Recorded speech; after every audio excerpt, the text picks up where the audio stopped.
What's happening, world? Kyra and Ben, we're back again. This time we're going to take a little break from covering some user suggestions or user recommendations, and we are actually going to cover the film that won the Oscar for Best Picture, which is Everything Everywhere All at Once. Woo woo! Academy Awards. Academy Awards. So I love this film. I saw it in theaters when it first came out, like opening weekend. I fell in love with it immediately, and I think it is such a beautiful and powerful film. Ben, kind of tell me about your history with it. Okay, so you had asked me if I had seen it, and I said, I don't know what you're talking about.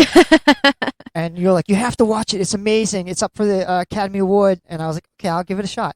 And I watched it, and I love multiverse movies, and we had just done Doctor Strange.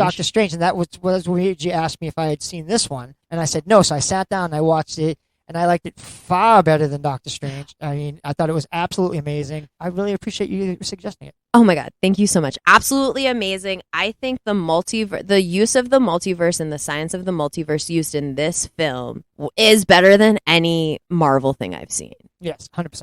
It is so tight and well done, and I thought it was absolutely incredible. So this movie cleaned up at the Oscars, and we're gonna kind of talk about the film, talk about the awards it's won, talk about its impact. It's really exciting. So we've already said that it did win Best Picture, which it absolutely deserved. It's also won Best Actress for Michelle Yeoh, Best Director for the Daniels, Best Editing for their editing team, Best Supporting Actor Ki Chuang, Best Supporting Actress Jamie Lee, and then Best Original Screenplay, which goes to the Daniels again. So out of I think all the awards, it won 7. Huge. The only one that I would debate is Best Supporting Actress, because I think the daughter Stephanie Sue carried that film. Oh yeah, she was great. Especially there's one part when she's doing battle. Oh my God! And she's changing the outfits or with the dildo. The dildos. I was dying laughing. I was like, what the hell am I watching?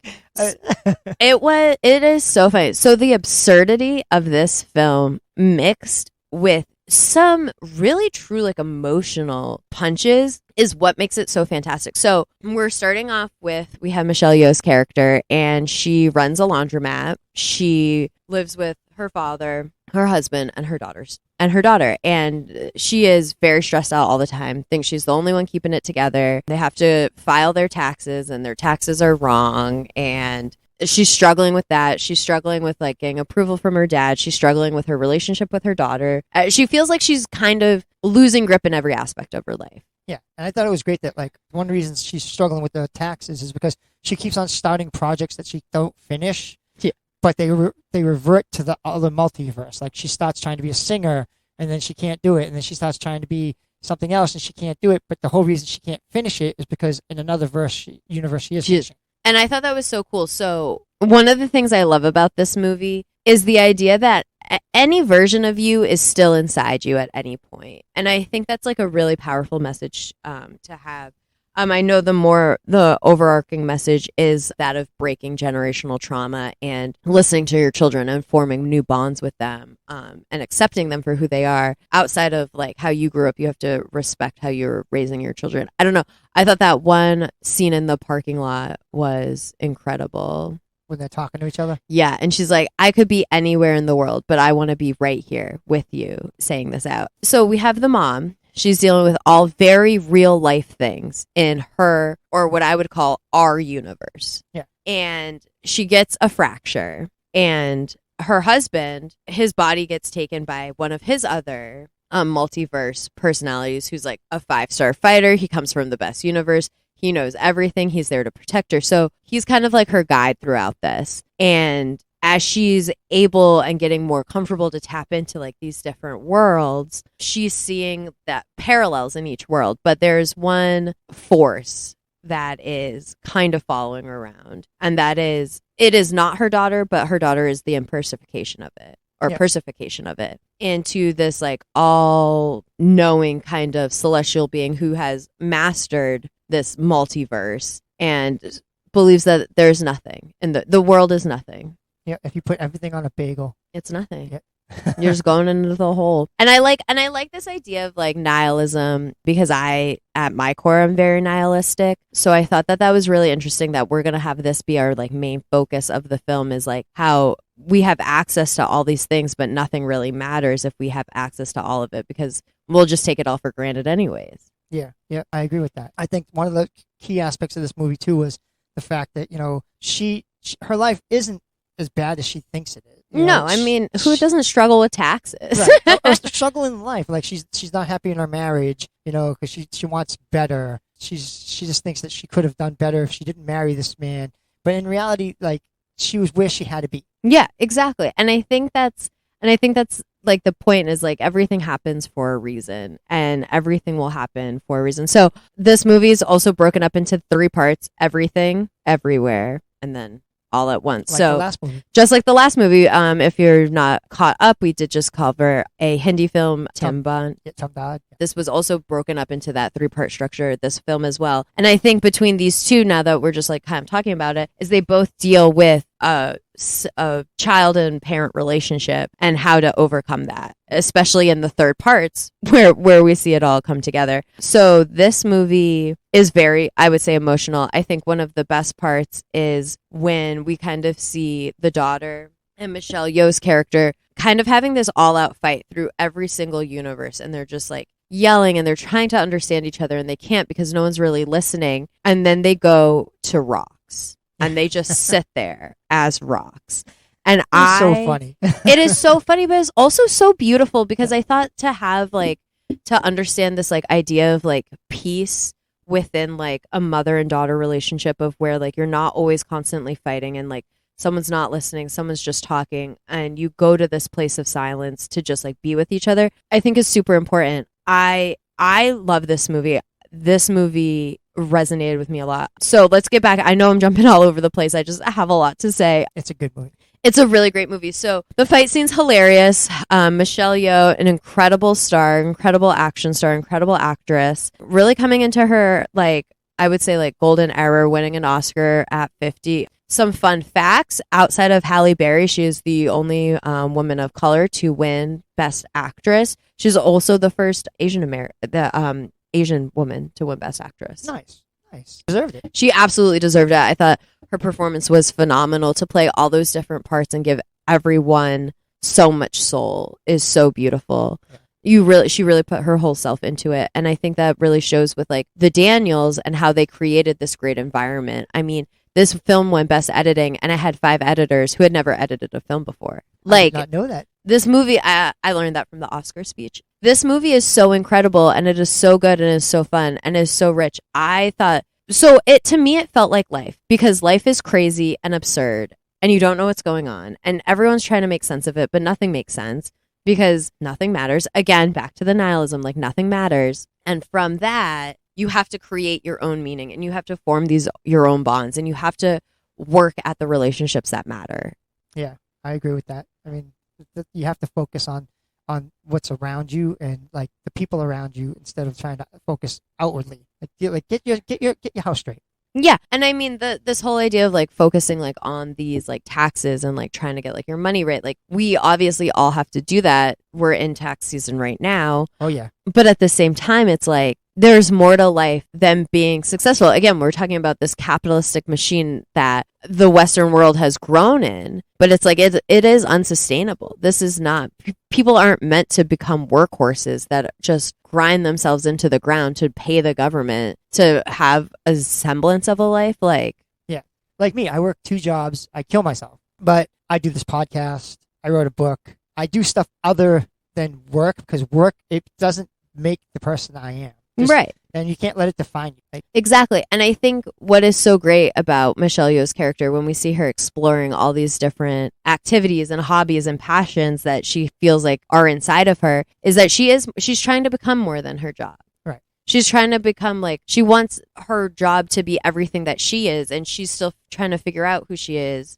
because she has all these different pieces in her. Right. And I think that is really beautiful. I don't think I would have written a karaoke machine as a tax write-off, but that was great. That's just me. So the movie is very silly, though. Like, it's very heavy, but it's also very silly. Like, I love the fight scenes. The fight scenes are, first of all, fantastic. Yeah. Very well choreographed, but hilarious. We have the dildo fight scene. Yeah. We have the Michael Jackson fight scene, like when she's, oh no, the Elvis fight scene, when she's in the Elvis outfit. We have the fight scene where they're doing, so one of the things that you have to do to switch into your multiverse self is you have to do something very crazy that you would never do.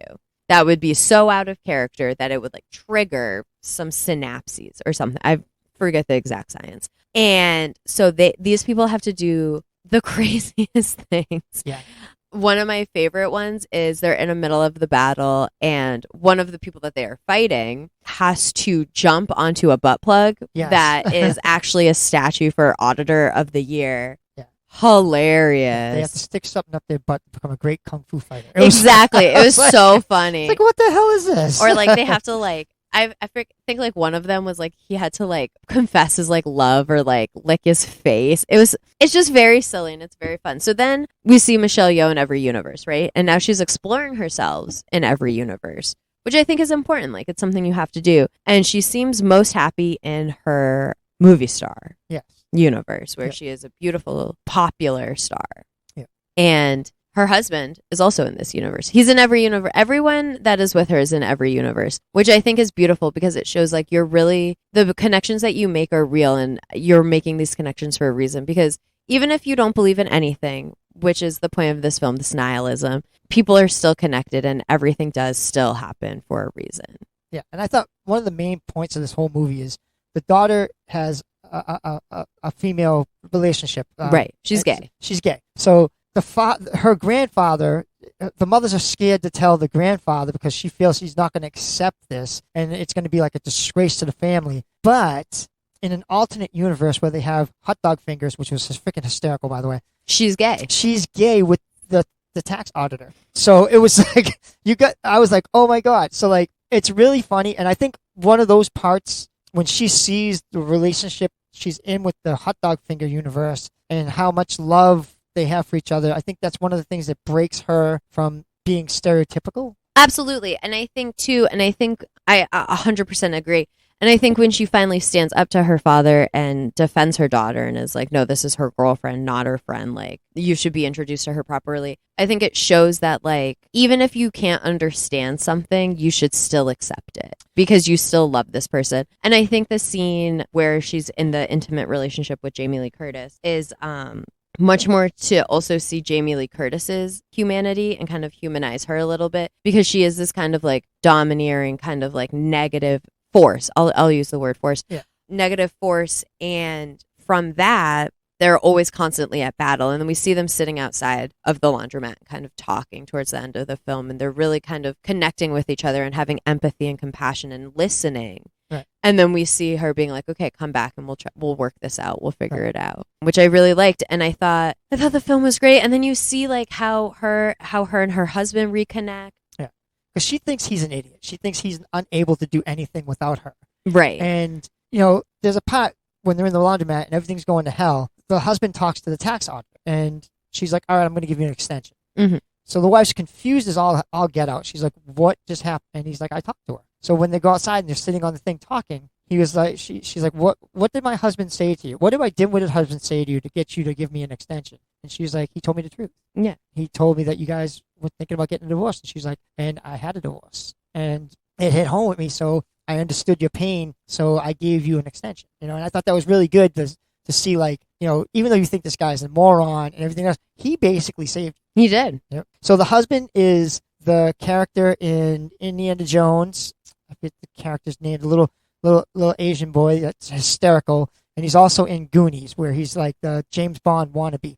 So that was the husband. And I loved him in both those movies. I thought he was hysterical. And I'm glad to see him in this movie. I thought he played this very well, jumping from being like an action hero kind of guy to a dim-witted kind of guy to a very confused kind of guy. So it was a lot of jumping around in this movie, and it was really fun. And I think, too, when looking at his character, more so than being dim-witted, he was just nice. And he was quiet, and he was compassionate, and he was silly. And that's why he put the little googly eyes on everything to, like, brighten it up and make it light, because where she was so serious. And I think that ties into the end when she takes everything that she's learned and she's stuck the googly eye on her. And she's like, I will use everything to fight this, Yeah. not just what I know. And I think having her loosen up and feel that is what helped progress her character, because then we see the battle scene finish out and then we go back into the parking lot. Yeah. And I like the fact that during the battle scene, like the daughter is basically going to kill herself. She's just had it with everything. She's done. And she's going to bring the mom with her. Yeah. She's going to go into the void. She's like, I'm just done. And then she can't get the mother. So she's like, you know what? I'm just going to go alone and I'm going to do what I got to do. But then to see the mother use every part of the people that were fighting against her. To pull her in. Yeah, to pull her in. Like she goes and she finds all these things that the people, the inner secrets and the inner emotions of the people, and she uses them against those people to not hurt them, but to make them realize who they were. Yeah. And join forces with her. And then, so what she did was, I think she really tapped into her husband's idea of sensibility of being kind and listening and telling the truth. And she used that in that scene to try to pull her daughter back in, or the embodiment of her daughter in the Jambori character. Yeah. But really fantastic, really well done. And I think the dynamic between the mother and the daughter is the most powerful dynamic in the film. To me, it is what centers the whole thing, because you have this idea of these two people need each other. They obviously can't survive without each other. They're fighting through multiple verses. Yep. I think one of the key parts too is when they're rocks. Yeah. And the daughter falls off the cliff on purpose to get away from the mother. And she rolls down to and the mother rolls down after her and says, where you go, I go. I know. And then when they're in the parking lot and she goes, I don't want to be anywhere but right here having this conversation with you. I think and you can see, like, when the daughter starts like breaking down, that means everything to her. Yeah. Because she thinks she's not loved by the mother. Because she thinks the mother's ashamed of her. And the mother's not ashamed of her. She's from a different culture, and the father's from a different culture. So she doesn't know how to intertwine that culture. Yeah, and that's why this idea of like breaking this generational trauma is so important, because we see it when the mom defends her daughter to her father. Yeah. Which was her step, and then you see that cycle break, and then you see her opening up the door to her daughter, which is breaking another cycle. And it's like you're opening this door, you're keeping these conversations going, you're doing what you need to do to support your family in a more emotional way. And I think the way that the world is trending is we're trending more emotional, whereas in the past people have been very focused on being non-emotional.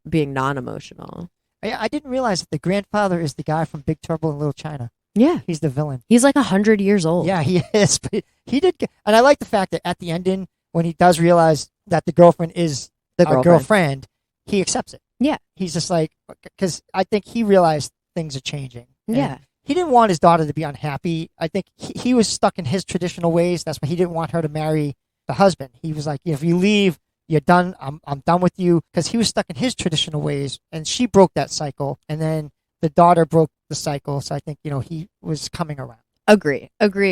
And I think, and even at the end of the movie, we see the mom still kind of coming around. Like, everyone is still in progress. I love at the end when she just like grabs her husband and like gives him a little like spontaneous kiss, because that's all you want. You see him in the beginning of the film watching all these like loving couples being like affectionate and like gentle with each other. And you can see him really yearning for that. And you see her making that effort at the end of the film, which I really appreciate. Right. When you love someone, you want to be loved back. No one wants to be rejected by the person they love. It's just, that's heart-wrenching. Heart-wrenching. Because, if a person doesn't love you, they should move on. The wife finds out he's filing for divorce. He goes, I don't want to do this, but you're not happy, and I want you to be happy. Exactly. So he's not even thinking about himself. He's thinking about her. He's thinking about how much he loves her and how much he's willing to walk away from the relationship to make her happy.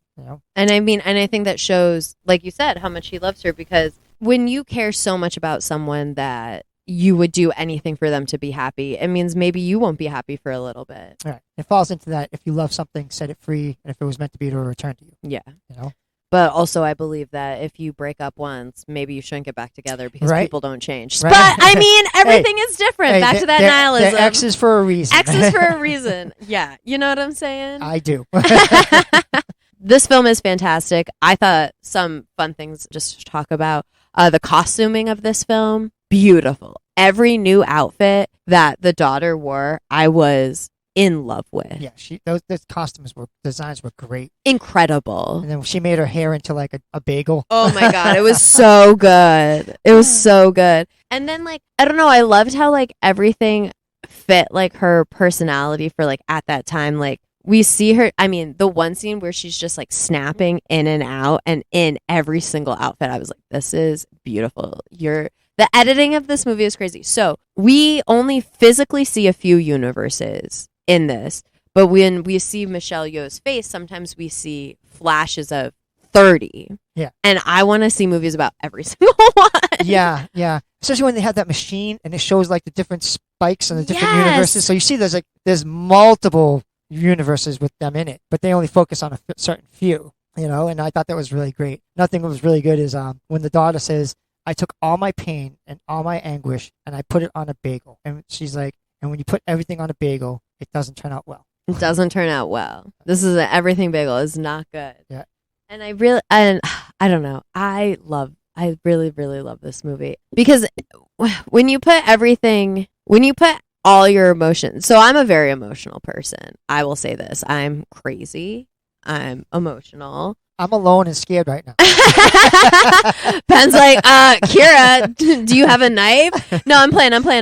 But it's like, I resonated with the daughter a lot in this film. Yeah. With this idea of like feeling nothingness and taking all your despair and putting it somewhere, but still having it be all consuming. Yeah, I struggle with depression. So I really understood that. So I really thought it was a very good analogy to have. And I really appreciate it because it's done in such a good way, because instead of her succumbing and giving into her darkness, we see her get pulled out by her mom. Yeah.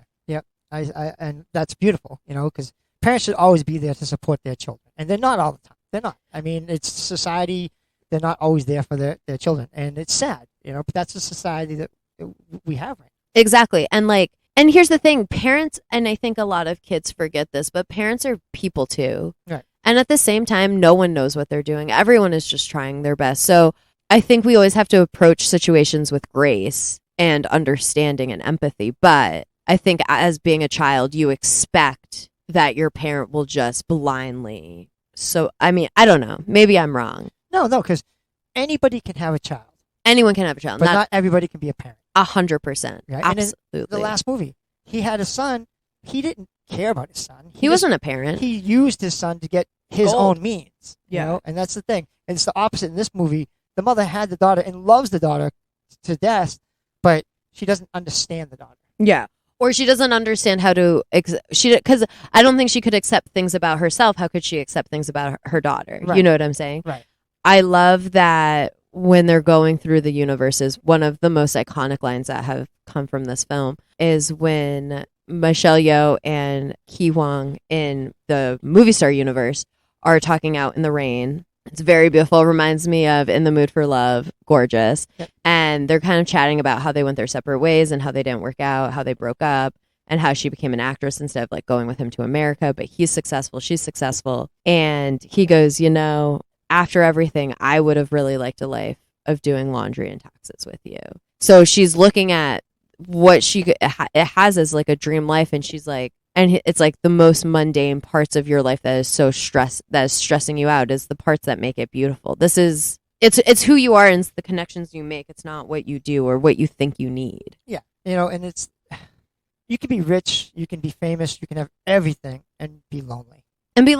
Yeah. And like, that's what this basically, I thought that part was with those two. They had all that, but they didn't have each other and they were lonely. And they were lonely because this movie is about connection and understanding and empathy more than anything else. Yeah.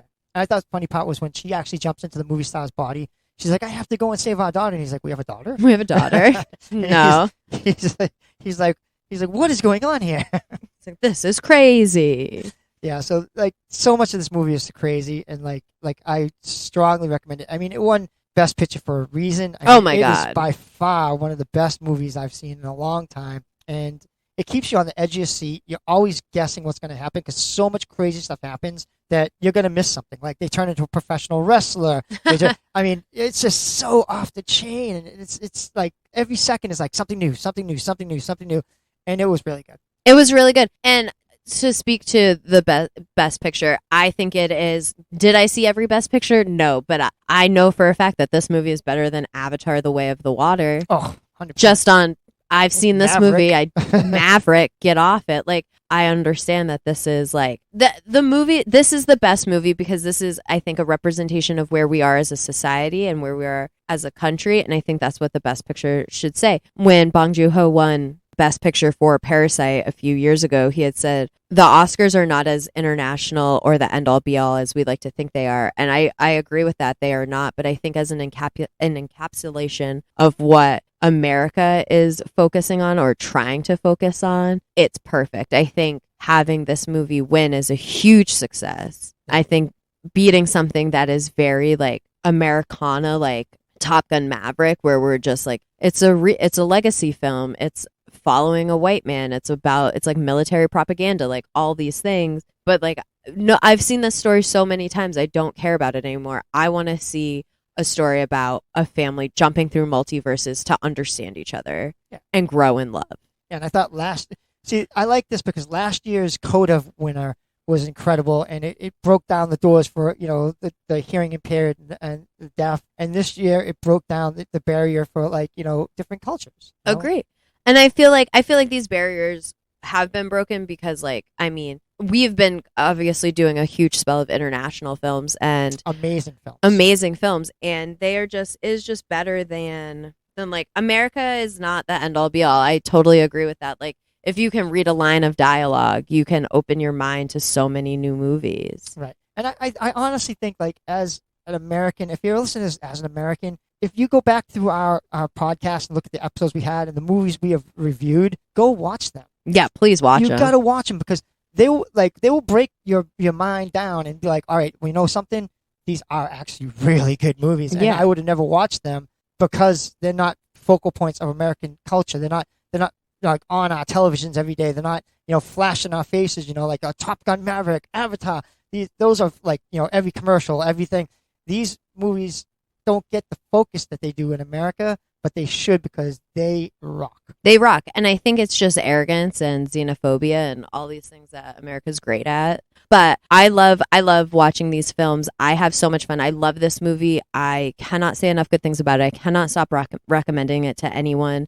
If you have a relationship in your life that you're kind of reevaluating or questioning or you're struggling with, I would watch this film. I think you would get a lot out of it because it covers so much ground. Yeah, and if you love like slapstick comedy and just like off the wall humor, this is a must because this is so funny, but then the point is so real. It's so real. And that's the thing. I think that's life, Life is very funny, but it's also very real. And you don't know what to expect. And you can be filled with like these like this like nihilism and like distress, but at the same time, like you can be fighting with dildos and it's funny. Yes. Yep. And how many of us in life have done different projects, wanted to be something and just given up on it? And given up. I've given up on so many things. Do you think when I started out my life, this is where I thought I would be? No. And like I would be Ben Jovi right now playing in a band. Yeah, like I would be like wine vineyard owner Kyra. Like our lives don't work out the way they work out, but everything I think happens for a reason, and everything we make active choices every day to have the life that we have. Yeah. Nothing happens to you. And I think this movie is a great point of that. It's like nothing happens to you. You can take all your despair and you can take all this, but you're still making those choices. Yeah, and it fits into our podcast, Dare to be Different. Dare to be different. Be who you are. Always. Always be who you are. But only like good films. yeah, only like good films. Listen to our recommendations. Yeah, we're the end all be all for films, so maybe just listen to us. But no, I think this movie, super powerful, super groundbreaking, incredible. I can't wait to see what the Daniels do next. As a duo, I think they've really soared and they've really put themselves on the map. I mean, everyone's talking about them. Everyone's excited. And I think when they come together, they have created something really beautiful. So I can't wait to see what comes out of them next. Right. Break the walls down. Break the walls down. All right, y'all. Well, please watch Everything Everywhere All at Once if you have not. It is absolutely worth it. You will not be disappointed. This is going to be probably one of my top movies of all time. It already is in my top 10 because it is so incredibly powerful and amazing. Please watch it. And Ben? Listen, thank you to all our viewers in different countries in America. We really greatly appreciate you guys. And wherever you get your podcast fixed, tune into us and follow. And that's about it for me. That's about it. So we'll catch you next time on What's Happening.